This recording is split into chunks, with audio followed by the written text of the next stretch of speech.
As stated in Bhagavad Gita, one can understand the Supreme Personality of Godhead, the Absolute Truth, only through devotional service. Bhaktya mam abhijanati. As stated in the Bhagavatam, the object of devotional service is mam, Krishna. And as explained in the Chaitanya Charitamrita, to understand Krishna means to understand Krishna in his personal form, with his internal energy, his external energy, his expansions, and his incarnations. There are many diverse departments of knowledge in understanding Krishna. Sankhya philosophy is especially meant for persons who are conditioned by this material world. It is generally understood by the Parampara system or by disciplic succession to be the science of devotional service. Preliminary studies of devotional service have already been explained. Now, the analytical study of devotional service will be explained by the Lord, who says that by such an analytical study, one becomes freed from the modes of material nature. The same assertion is confirmed in Bhagavad Gita. Tato mam tattvato jnatva. By understanding the Lord according to various categories, one can become eligible to enter into the kingdom of God. This is also explained here.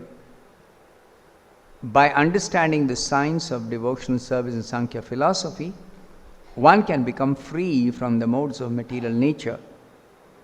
The eternal self, after becoming freed from the spell of material nature, becomes eligible to enter into the kingdom of God.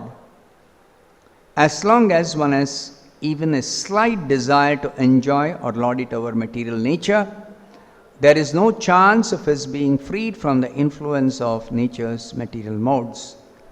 Therefore, one has to understand the Supreme Personality of Godhead analytically, as explained in the Sankhya system of philosophy by Lord Kapila Deva. So, this section of the Srimad Bhagavatam is the description of Sankhya philosophy by Lord Kapila. Sankhya means to analyze. So, what is the subject matter of analysis? The subject matter is the absolute truth. To analyze the absolute truth with a certain goal. That goal also is very important. Like the materialistic philosophers, they analyze also. They have a Sankhya philosophy that is propounded by one materialistic philosopher, another Kapila, a later Kapila. He analyzes this entire material world and he analyzes according to the Vedas. Even though he is described as an atheist Kapila, but strictly speaking, he is not an atheist. He is not Nastik, he is Astik. He accepts the Vedas. According to the Vedas, he analyzes and comes to the conclusion that this material world is made up of 24 elements. The same analysis as Lord Kapila, the incarnation of the Supreme Lord, Bhagavan Kapila, makes that the material world is made up of 24 elements. Then where is the difference? The difference is in the goal. The goal of the materialistic philosophers is to lord it over material nature. And that is not the goal of the devotees. That's not the goal of the followers of Lord Kapila, the followers of the Bhagavatam. The followers of the Bhagavatam, their goal is to realize the absolute truth in order to actually attain self-realization. And this self-realization also is clearly explained as realizing oneself and the Supreme Self, God, Krishna, and the relationship between oneself and God. So, in studying philosophy or acquiring knowledge, the goal is very important. Even in practicing yoga, different people may practice different systems of yoga. But what is their goal? That is very important. Some people even practice bhakti, but their goal is either material enjoyment, or their goal is to get some mystic power, or their goal is to lord it over this material world through some knowledge, or their goal is to merge into the existence of the Supreme Lord by becoming one with Him and thereby becoming God. So, all these different types of goals are misplaced goals, because the result of their endeavor with a wrong goal does not give them liberation, does not lead to ultimate liberation. We are entangled in this material world and we remain entangled, even though we may practice yoga, even though we may attain some other goal other than ultimate self-realization. So, real liberation is to be understood first. What is real liberation? So, Bhagavatam in the beginning itself declares ultimate liberation or real liberation is mukti hitva anyatha rupam swarupena vivastitihi. Right in the beginning, Lord Srila Shukadev Goswami describes this to Parikshit Maharaj.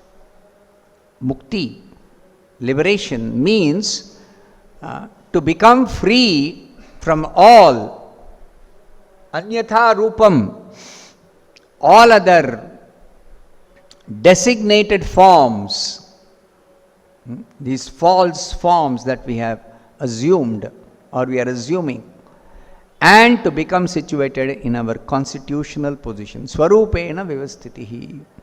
What is that constitutional position? So Chaitanya Mahaprabhu simplifies that and explains, Jivera Swaruphoy Krishnera Nityadas, that we are eternal servant of Krishna, and to establish ourselves in Krishna's service, that also without any other motive, pure devotional service. That is perfection of our Swarupa. That is perfection of our self-realization. So, the goal of self-realization, unless that goal is there, all attempts at practicing yoga or acquiring knowledge or even cultivating some philosophy, all that is useless ultimately. So here, Lord Kapila is telling, after describing the glories of devotional service in the previous chapter, in this chapter particularly, he is going to describe the different categories of the absolute truth. Tattvanam Lakshanam Pruthak.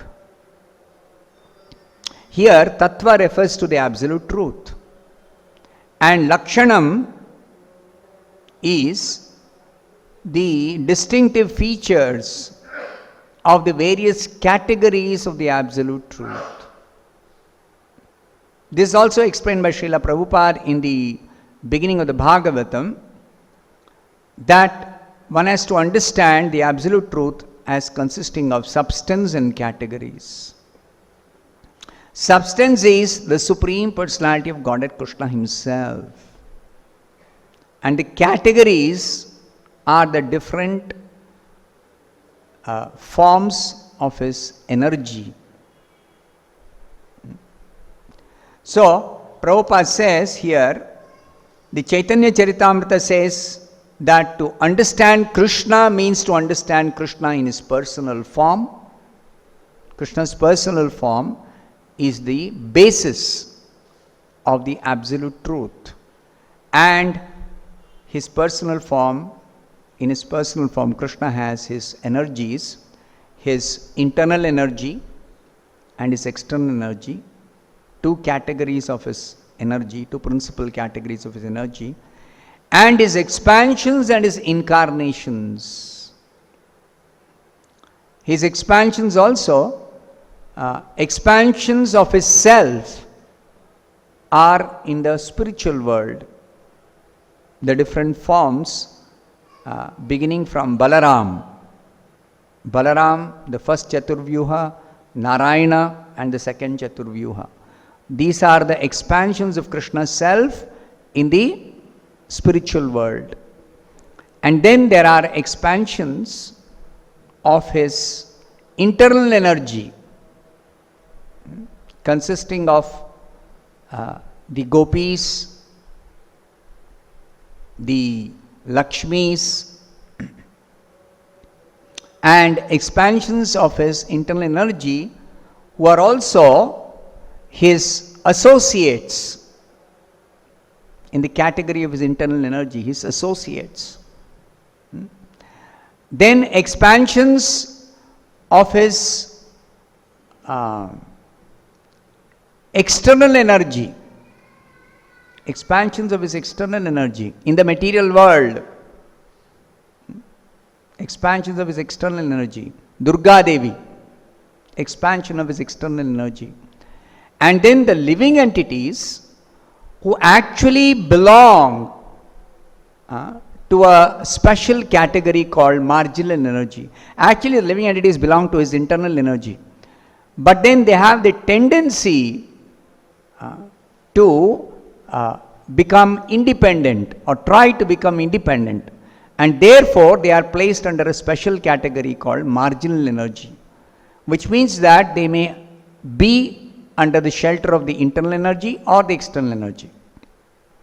So when they are in the shelter of the internal energy, they are properly situated in their constitutional position of eternal bliss, knowledge and happiness.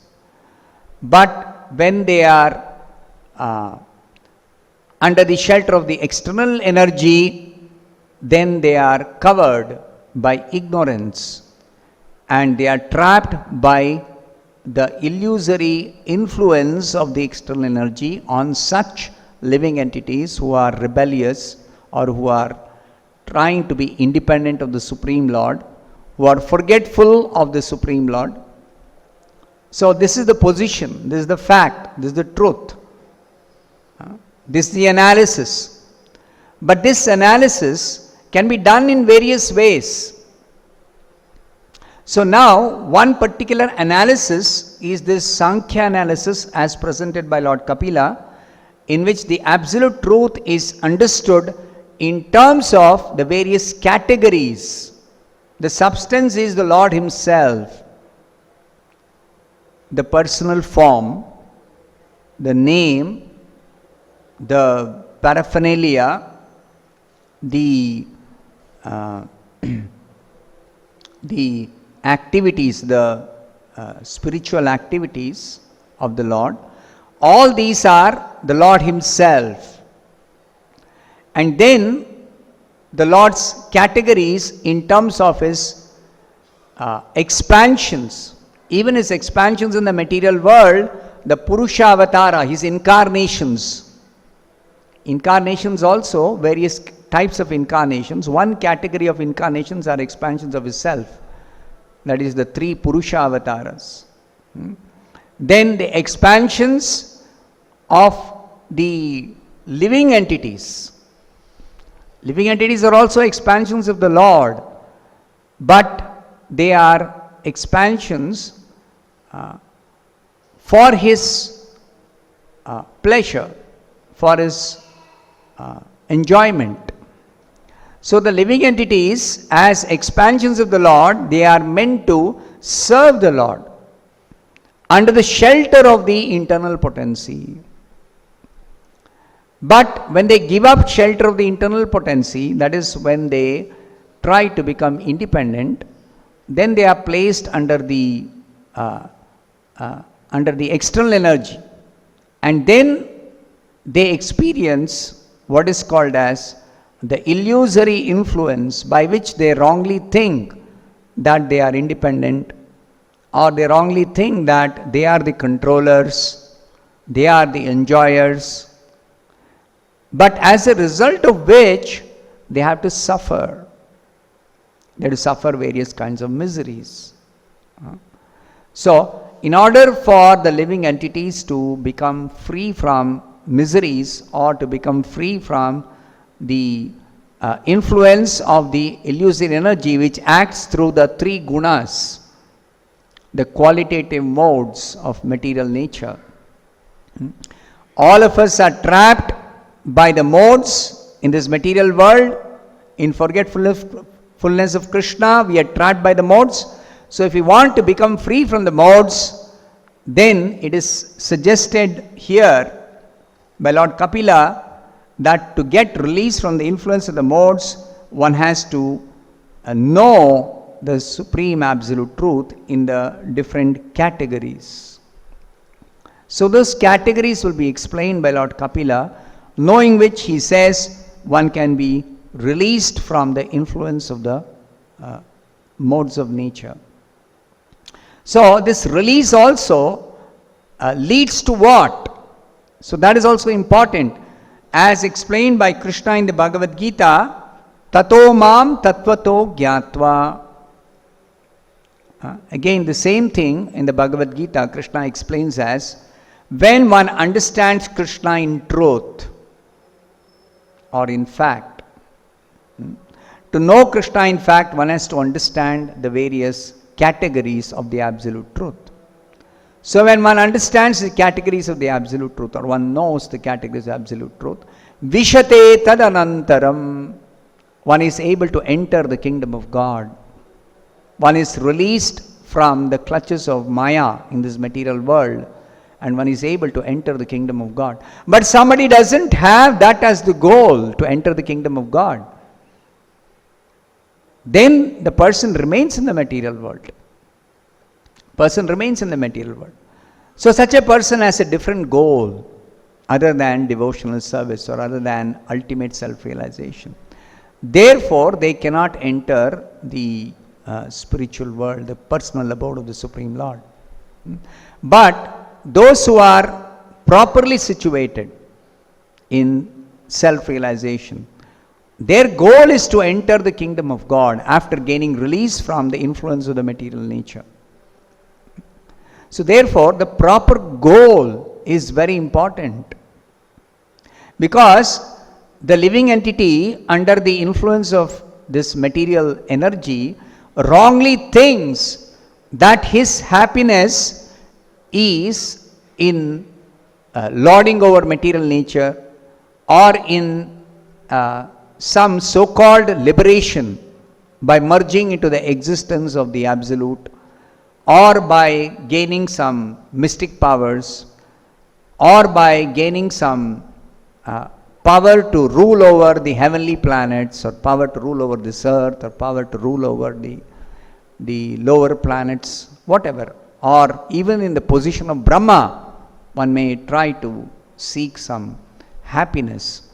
But real happiness is in none of these positions, or none of these powers, or none of these situations. Real happiness is ultimately the happiness of pure devotional service. This is again explained by Rupa Goswami, the three kinds of happiness. Chaitanya Mahaprabhu's followers, particularly the 6 Goswamis, they are presenting the scriptural conclusions, particularly by analyzing the most important scriptures and giving evidence from the scriptures for helping us understand the ultimate goal of all scriptures is to render pure devotional service to Krishna. So this is presented by Rupa Goswami in Bhakti Rasamrita Sindhu. Very scientifically he is presented. So Prabhupada says Bhakti Rasamrita Sindhu as the complete science of Bhakti Yoga. Scientifically he is presented. So there he explains three kinds of happiness. Of course, those who are materialists, they know only one kind of happiness, material happiness. But those who are transcendentalists, they know something beyond material happiness as spiritual happiness. Now, the spiritual happiness has been analyzed as the happiness of liberation from material bondage. But that spiritual happiness also, if it is merely liberation from material bondage without attainment of pure devotional service, then that spiritual happiness also is not permanent. It is not eternal. It's again a temporary situation. So beyond spiritual happiness, which is called Brahmananda by one category of transcendentalists, the impersonalists, their attainment of Brahmananda is the ultimate happiness that they can think of. That Brahmananda is actually again a temporary situation. Beyond Brahmananda is the happiness of pure devotional service to Krishna. Now, that is described by Rupa Goswami as devotional happiness. So Rupa Goswami gives three kinds of happiness, explains three kinds of happiness: material, spiritual and devotional. This devotional happiness is highly confidential knowledge, even for the transcendentalists who are cultivating knowledge of Brahman, Brahma Vidya, Atma Vidya. Even for them, this is highly confidential knowledge. And this is known only to the devotees of Krishna, this devotional happiness, the happiness of devotional, pure devotional service to Krishna. And only devotees are able to realize this devotional happiness, the happiness of devotional service. So this devotional happiness is possible when one actually knows Krishna in truth. Bhaktya mam abhijanati yavanyatcha asmi tatvataha. To know Krishna in truth, the ultimate aspect of the absolute truth as Krishna, the personality of Godhead, who is understood in various categories, but who is the source, ultimate source of all these categories, the fountainhead of all the categories, the fountainhead of everything in existence. Janmadhyasya yataha aham sarvasya prabhavo. In so many ways it's explained in the scriptures. So to understand or know that Krishna is possible only through bhakti. Therefore the Sankhya philosophy presented by Lord Kapila is nothing but bhakti, bhakti yoga. Even though the approach is through the analysis of the absolute truth, the categories of absolute truth, still it is ultimately devotional service. In many places in the Bhagavad Gita, Krishna describes how actually everything that is explained in the Bhagavad Gita is nothing but devotional service, bhakti yoga. Now somebody may say that actually Krishna is describing four types of yoga: karma yoga, jnana yoga, dhyana yoga and bhakti yoga. But actually Krishna is describing different ways of actually reaching the culmination of all yoga, that is bhakti yoga. The supreme perfection of all yoga is bhakti yoga. And how to reach that even through karma yoga or jnana yoga or ashtanga yoga. Karma yoga, he says, Mayi sarvani karmani sanyasya adhyatma chetasa Mayi arpita mano buddhir. He says ultimately, even those who are practicing karma yoga, ultimately, he says, dedicate all your activities unto me. And thereby, one will actually come to the perfection of karma yoga, which is nothing but bhakti yoga. To surrender to the Supreme Lord and to actually begin to render pure devotional service to Him. Even if somebody cultivates knowledge, that transcendental knowledge is nothing but devotional service. This is explained by Prabhupada in the purport to the last verse of the 4th chapter. The last verse to the 4th chapter, Krishna says that one should know Him as the ultimate goal of all knowledge. Transcendental knowledge is understanding Krishna yena sarvani asheshani yena sarvani bhutani asheshani. All living entities are but part and parcel of Krishna. They belong to Krishna. They are Krishna's. And in that understanding, one simply renders devotional service to Krishna. I belong to Krishna. My business is simply to render service to Him. And that will make me completely happy. That will make me liberated. That will make me free from all material entanglement. So this knowledge, Prabhupada explains in the purport, the yoga system described in this chapter is called Sanatana Yoga. And in the 4th chapter, this Sanatana Yoga is described in terms of sacrificial action. Yoga, first of all, Prabhupada in the beginning of the chapter describes as the science of one's relationship with the Supreme. Yoga, he describes as science of one's relationship with the Supreme. And that science of the relationship has been described as having 2 divisions of sacrificial actions. One of the divisions of sacrificial actions is sacrifice of material possessions. And the other one is knowledge of the self. Sacrifice has been equated with knowledge. Because in the 3rd chapter, Krishna says, work has to be done as sacrifice to Vishnu. So what is that sacrifice to Vishnu? That sacrifice to Vishnu is nothing but knowledge of the self. And this knowledge of the self, which is described in the 4th chapter, Prabhupada says, this knowledge of the self is nothing but pure spiritual activity. So knowledge has been equated to pure spiritual activity. Knowledge itself is described as sacrificial action.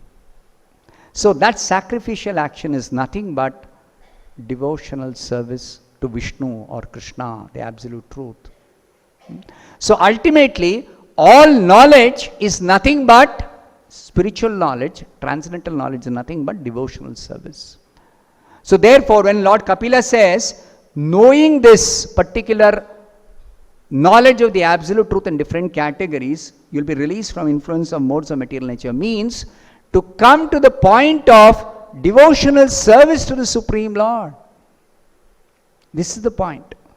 Here knowledge is not some theoretical understanding or some scholarship. That is not the knowledge that Lord Kapila is talking about here. So transcendental knowledge is pure spiritual activity. And what is that spiritual activity? Devotional service to Krishna. Devotional service to Krishna. So if somebody engages in devotional service, one is already understood to have this transcendental knowledge. Or somebody having transcendental knowledge will simply engage in devotional service. Therefore, Krishna says in Bhagavad Gita in the 7th chapter, Bahunam janmanam ante jnanavan. After cultivating knowledge, spiritual knowledge, one comes to the point of becoming truly jnanavan, full of knowledge. When one is full of knowledge, Then, Mam Prapadyate, one surrenders to Krishna. One surrenders to Krishna. Because he understands Vasudeva Sarvamiti. He understands Vasudeva, Krishna is everything. And therefore, one begins to render devotional service to Krishna. Understanding his position in relationship with Krishna, understanding who is Krishna, who is he, what is the relationship. Therefore, yoga is the science of one's relationship with the Supreme. And that science of relationship is nothing but the knowledge of devotional service. And such knowledge of devotional service also is not merely some theory or some speculation, but actually becoming situated in actual devotional service.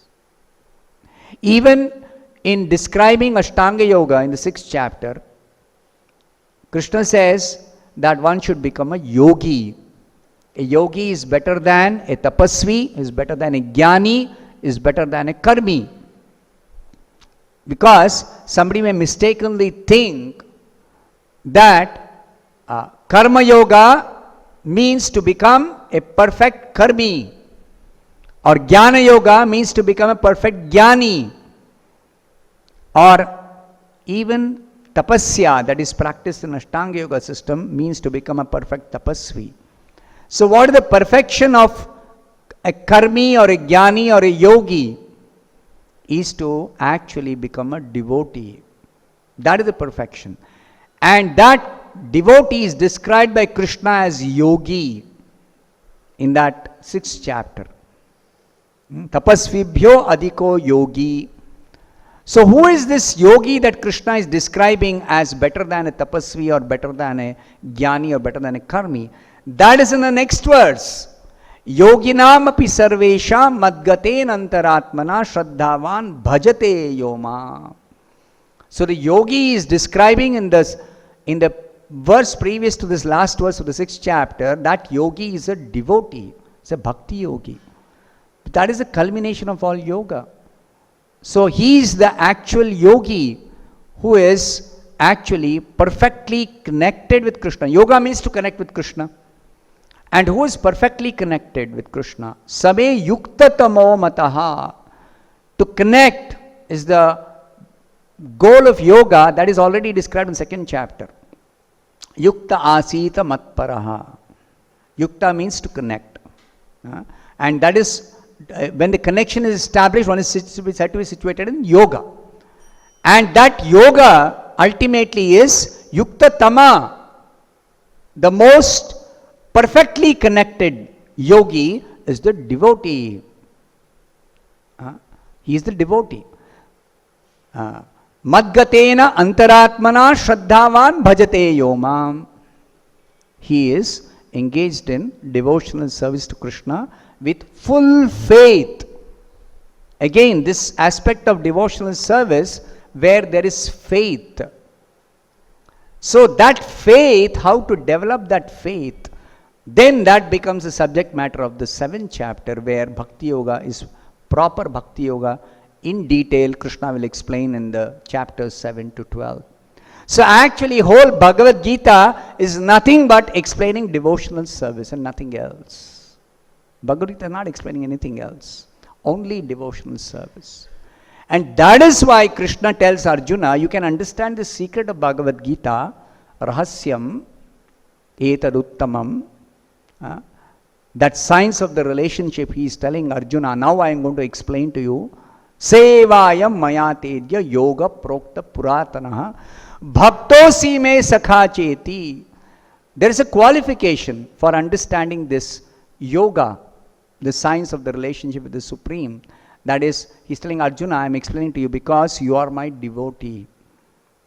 So that devotee is one who is situated in a particular kind of relationship with Krishna. Only that person can understand the science of the yoga. And therefore, 7th chapter onwards, Krishna begins to explain properly how to become situated as a devotee. And there also, Krishna talks about knowledge. Jnanam teham savijnanam yajnatva mokshase ashubhat. That jnana is also nothing but devotional service. That jnana is also devotional service. So ultimately, whether it is knowledge, or it is practice of austerities, or it is practice of some sacrifice, everything is ultimately nothing but devotional service. Therefore, Prabhupada says devotees are always engaged in different modes of sacrifice, as engaged in hearing, chanting, remembering. All the activities that we do in devotional service are different modes of sacrifice, are different types of practice of bhakti yoga only. That's what Prahlad Maharaj says. Bhakti can be practiced in 9 ways. Shravanam, Kirtanam, Vishnu, Smaranam. So throughout the scriptures, there is only description of one thing. That is devotional service to Krishna, nothing else. That's the only subject matter of the scriptures. That's only what is explained. And that's why Chaitanya Mahaprabhu says, simply you chant Hare Krishna, you will realize everything that is to be realized in the scriptures. Whatever is explained in the scriptures. You simply chant Hare Krishna. And thereby, you will actually purify yourself. You'll become, come out of the clutches of Maya, and you'll become established in your proper position as eternal servant of Krishna, engage in devotional service to Krishna. Let's stop it. Rantara Srimad Bhagavatam ki jai, Srila Prabhupada ki.